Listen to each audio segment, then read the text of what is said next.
ಕರ್ನಾಟಕದ ಭಾರತೀಯ ಜನತಾ ಪಕ್ಷದ ಮುಖಂಡರುಗಳು ಹೇಳಿದ್ರು, ವಿಫಲ ಆಗ್ಬಿಡ್ತು, ಇದು ವಿಫಲ ಆಗ್ಬಿಡ್ತು. ಆಮೇಲೆ ಲೋಕಸಭೆ ಚುನಾವಣೆ ಆದ್ಮೇಲೆ ನಿಲ್ಲಿಸ್ಬಿಡ್ತಾರೆ. ನಾನು ನಿನ್ನೆ ತಾನೇ ಬಜೆಟ್ ಮಂಡಿಸಿದ್ದೀನಿ, ಮೊನ್ನೆ ಬಜೆಟ್ ಮಂಡಿಸಿದ್ದೀನಿ.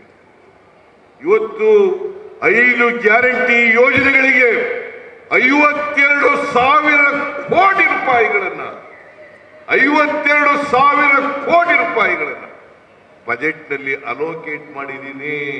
ಮಿಸ್ಟರ್ ಅಶೋಕ, ಬಜೆಟ್ ಪುಸ್ತಕ ಓದ್ಕೊಳಪ್ಪ. ಬಸವರಾಜ ಬೊಮ್ಮಾಯಿ, ಬಜೆಟ್ ಪುಸ್ತಕ ಓದ್ಕೊಳಪ್ಪ.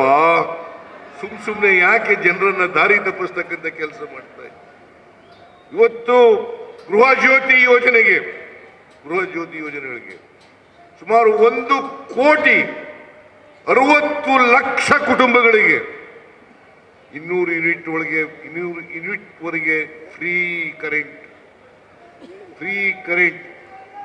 ಜೊತೆಗೆ 1,17,00,000 ಕುಟುಂಬದ ಯಜಮಾನಿಯರಿಗೆ 2,000 ರೂಪಾಯಿ ಯಾವಲ್ಲಾರು ಕೊಟ್ಟಿದ್ರ? 2,000 ರೂಪಾಯಿ ನಿಮ್ಮ ಕೈ ಕೊಟ್ಟಿದ್ರ?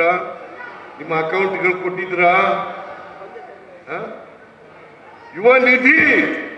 ಯುವ ನಿಧಿ ಕಾರ್ಯಕ್ರಮಕ್ಕೆ ನಾವು ಇವತ್ತು ಯಾರು 6 ತಿಂಗಳಲ್ಲಿ ಕೆಲಸ ಸಿಕ್ಕದಿಲ್ಲ, 23, 22, 23ರಲ್ಲಿ ಪಾಸ್ ಆದಂತ ಪದವೀಧರರಿಗೆ, ನಿರುದ್ಯೋಗಿಗಳಿಗೆ, ಡಿಪ್ಲೊಮಾ ಪಾಸ್ ಮಾಡಿರ್ತಕ್ಕಂಥ ಡಿಪ್ಲೊಮಾ ಹೋಲ್ಡರ್ಸ್ಗಳಿಗೆ ಅವ್ರಿಗೆ 1,500 ರೂಪಾಯಿ, ಪದವೀಧರರಿಗೆ, ನಿರುದ್ಯೋಗ ಪದವೀಧರಿಗೆ 3,000 ರೂಪಾಯಿ ಯಾವಲಾರು ಕೊಟ್ಟಿದ್ರ?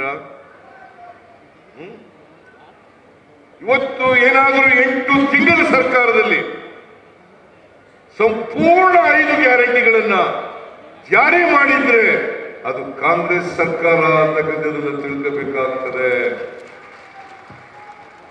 ಕಾಂಗ್ರೆಸ್ ಸರ್ಕಾರ ಅದನ್ನು ಮಾಡಿದೆ.